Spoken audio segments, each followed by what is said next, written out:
I can hear it. Oh, shoot. My bad. Hey, everybody. It's me, Alex. I got John with me again today.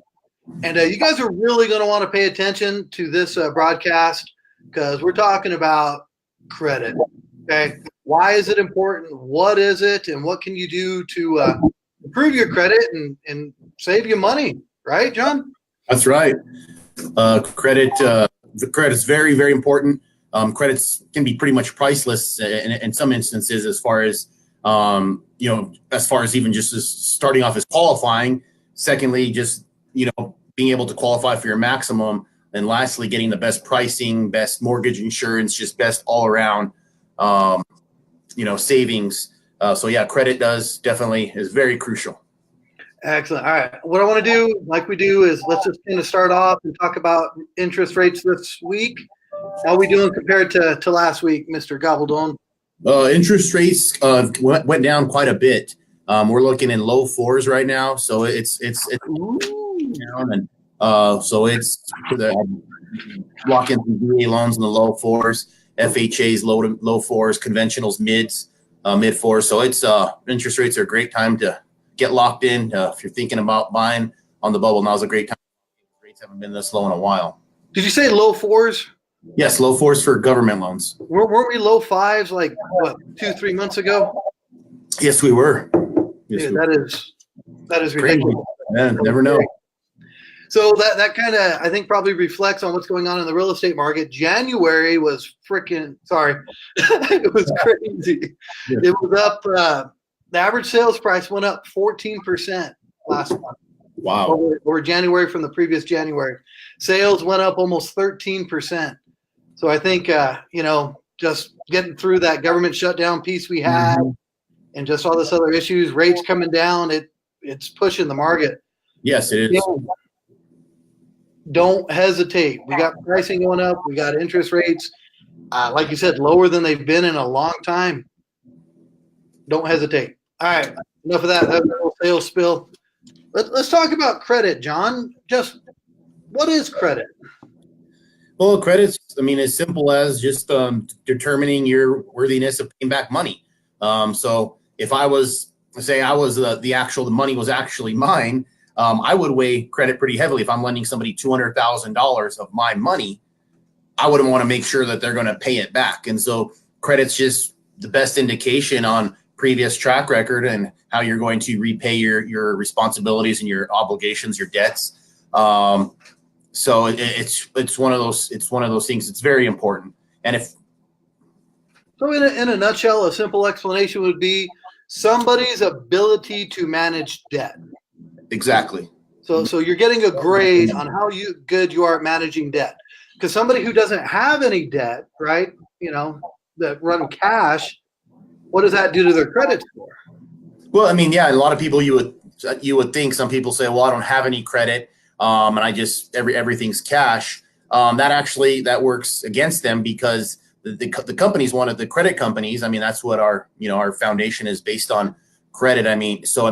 They want to make sure that you're not just avoid. A lot of people just avoid it because they don't trust themselves. There's a very small percentage that, just really don't need it, and they can just literally pay cash for anything and they don't need it. But it's a very small percentage. A lot of the people who don't choose not to open credit is because they don't want to have that temptation lying there. And that's how the credit companies see it, or the mortgage company, or when you're any type of large purchase, that, okay, this person isn't willing to take the responsibility of having that $10,000 credit line available. So, that's kind of a red flag, if you will. No, that makes sense. So when we talk about like the tips for people to improve their credit, so someone who doesn't have any credit because they've never used it, or somebody who maybe has, bad judgments and the credits went down, it'll be the same tips for both person, correct? Oh, yes. Yeah. So basically it would be no credit's better than bad credit. That's for sure. If you have no credit, that's a lot easier to fix than bad credit. If you have no credit, you're just basically you can open a secured credit card at your bank. A lot of people will say, well, I'm just going to buy or take out a loan. Doesn't work as the same. Now, if you're going to take out a small car loan, that's okay, but you want to have an available line of credit card, because there's a certain weight on the credit scoring. So as the credit scores are, there's an algorithm, some sort of math algorithm where a big chunk of the credit score, I don't know if it's 30-40%, is based on revolving credit, having a credit card available. So it's available. It's great to have it and just use it for small purchases, pay it off at the end of the month. And if you have zero credit, about the 6-month mark is typically when people show a credit score. Now, derogatory credit, judgments. Let's go back to what you're talking about for a quick second, John. Okay. Yeah, you hit a lot of things. Oh, yeah. All right. So just for example, so somebody just gets $1,000 credit card, right? Yes. You're saying don't max it out to the full 1,000 and then just pay on it every month, correct? Correct. You want to use it for, if you're going to have $1,000 credit card, I mean, you could use it for a bigger purchase, $700-800, but you need to pay it off right away, because if it reports, once it reports to the credit agency at a $700-800 balance on a $1,000 limit, especially newer credit, your scores are going to go down. It's not going to be the score, because then it's going to show, wow, this person's already maxed out line of their credit. So it's like really a double-edged sword. You got to get it, use it for smaller purchases in the beginning, $200-300, pay it off right away. Use it responsibly. Don't ever put it over the 50% mark. They say 30%, but if you're just using it for purchase and you're paying it off in there every month, you should be fine. And try to increase your line of credit as you get more responsible and your credit gets better. Try to increase it to 2,000, 3,000. And it never hurts to have, a few. Yeah, you want to stay away from the department stores. You could have, if you have to save 10% or 20% on a purchase. But if you have like a K Jewelers, no, I shouldn't say any company, just department. K Jewelers is great. We love K Jewelers. Okay, I know I have one myself. So any department stores, any mall stores, those ones can kind of ding your credit a bit. But if you could open one, a good line, say $1,000 with a bank or a credit union, and then maybe have a couple ancillaries, that would probably best way to do it. All right, love it. Good advice. All right, so I cut you off from your next point. Where were you going after that? Oh yeah, we were just going to talk about some of the derogatory credit. If you have judgments on your credit report, that's just going to have to be, that has to just be addressed. Non-medical collections are viewed at pretty negatively. Like say you have an insurance collection or a cable collection or a cell phone collection, any type of non-medical collection hits the credit really hard, and it's really hard to come off. I have one right now. This person has a CenturyLink account that went delinquent, and if she gets it deleted off her credit score goes up 120 points or something ridiculous. Wow. Yeah, she goes from like a 550 to like 680, something like that. So it's amazing how not letting non-medical collections hit your credit. Medical weight a lot less. So if you're unable to pay them, I'm not saying not pay them. If you can, that's always the best thing. But medical collections are going to be to weight a lot less on your credit as opposed to non-medical. So the derogatory, how long do you typically see it take for somebody to get that cleaned up and really see the improvement on their credit? Are you talking as far as like?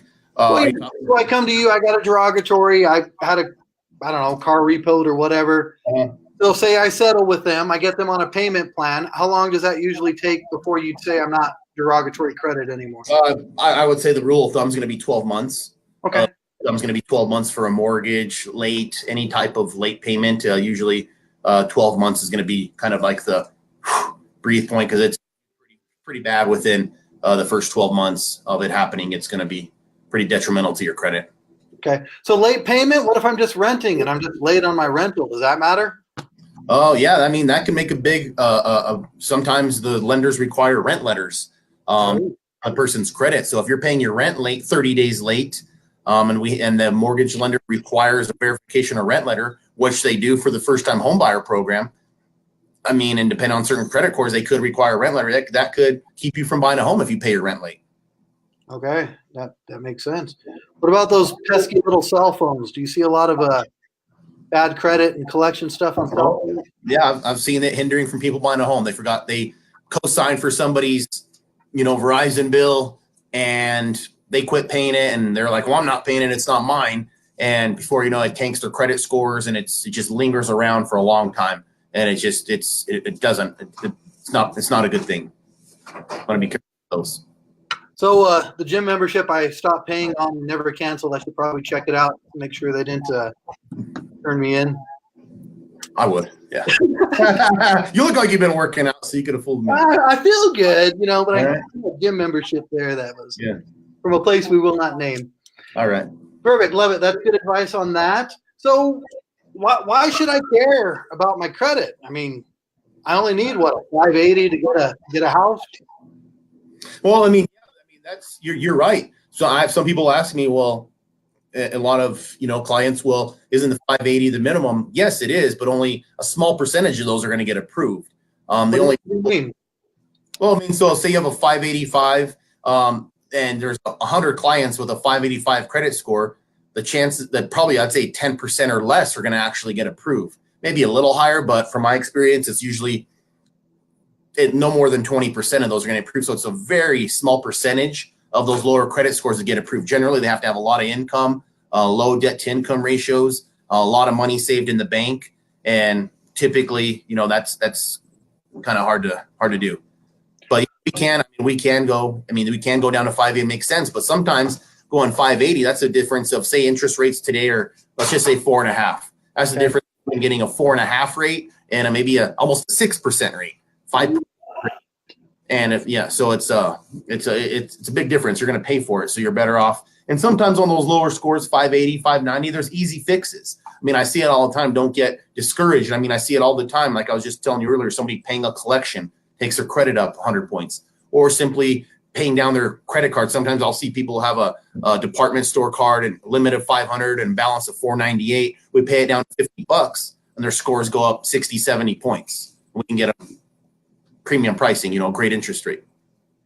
Hey, I just got a question. So do student loans show up on the credit report as well? Yes, sir, they do. Student loans show up, and those are very important as well.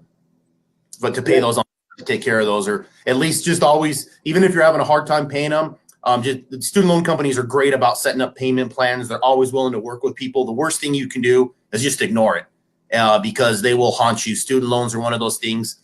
You typically can't file in a bankruptcy. That just goes to show how crucial they are. And like I said, especially if you're trying to do a government loan, a VA, an FHA loan, they read those pretty heavily because most student loans are government backed. So if you're not paying your government student loans on time, I mean, they're probably figuring, you're not going to pay your house on time. So it's very important to, if you are having trouble or you're going to be leaving school and you're not going to be making as much money, you're going to have a hard time making them. They do income-based repayment plans. So if you come out of college or you quit going to college and then you're not making as much as you thought, just be open about it with them, and they'll set you up on something that's going to be fair and income-based. So I've seen people who make $50 a month on a $25,000 loan. I mean, they just want some sort of responsibility for it. That's the best. Student loans. Don't let your student loans go delinquent. So what would be probably the one thing you see the most of that is causing derogatories and issues on credit? What would you say the one thing people really need to pay attention to? I would say, the non-medical collections and credit card balance is too high. Those would be my top two. Non-medical collections and credit card balance is too high. Just credit card, huh? I mean, if people just and maybe one more too high of car payments. So, I mean, that's one of those things, not necessarily as far as derogatory credit, but like we talked last time, those big car payments can be a real kicker, especially because. Oh, absolutely. Oh, yeah. So we're telling them last week, last time we talked, don't get a car payment. That's crazy. Now we're telling them to manage their credit card debt. I feel like we're being dads here, John. Well, we are. We are. It's good, right? Yeah. Absolutely. Right. So one other, I forgot where I was going. I had one other question for you. So you're talking about, 1.5% interest rate drop, if you're 580 compared to being maybe a 700, it's going to cost you 1.5. Yes, sir. How much is that dollars roughly on a $200,000? Oh, man, you're on a $200,000 house, you're at over $100 a month. Oh, wow. Yeah, over $100 a month. So you're going to be paying $1,200 a year. How much? $30-some thousand over the life of the loan, if not more. Just because we didn't manage our credit. Yeah, exactly. Just because you didn't manage your. Yep. And like I said, if you have bad credit, I mean, I work with some credit experts who are very trustworthy, honest, and charge a small fee to get your credit where it needs to be. It's like one of those things I tell people. You can't just bury your head in the sand. If the car's broken down, you need a professional mechanic. I know how to put gas in a car, maybe change a tire if I had to. But if the car's broken, John, just call me. I'll come help you change the tire. All right, Alex. Thanks, buddy. And then, it's one of those things you just got to confront it. And, it's one of those things, it's not going to fix itself. So the best I can say is just confront it. Good advice. Yeah. Absolutely. Confront it. So, hey, just for fun, if somebody wanted to have their credit checked, just to see where everything's at, what do you recommend? What service do you recommend, or where could they go?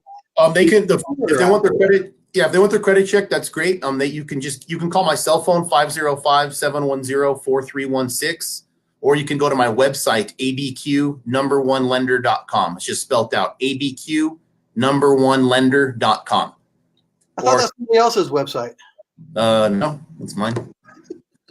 And then, or you can call my cell phone, 505-710-4316, run a credit report, see where you stand, and get you on the right path. So I'll put a link below when I push the video out to everybody. So just so you guys understand, John is going to run the credit for you for free. And this isn't like a little, your Credit Karma BS. This is the actual all free report. This will be the full thing, right, John? It's real as it gets, like an MRI of your credit. No, that's awesome. I appreciate you offering that out to the listeners and viewers out there. That's awesome, buddy. All right. Any last little tips before we say goodbye?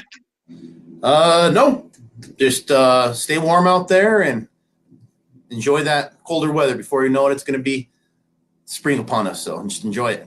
Yeah, I can't wait for spring. I hate this cold. All right. Man, I ain't loving it. Thanks, John, and we'll talk to everybody later. All right, bye-bye. Take care, everyone.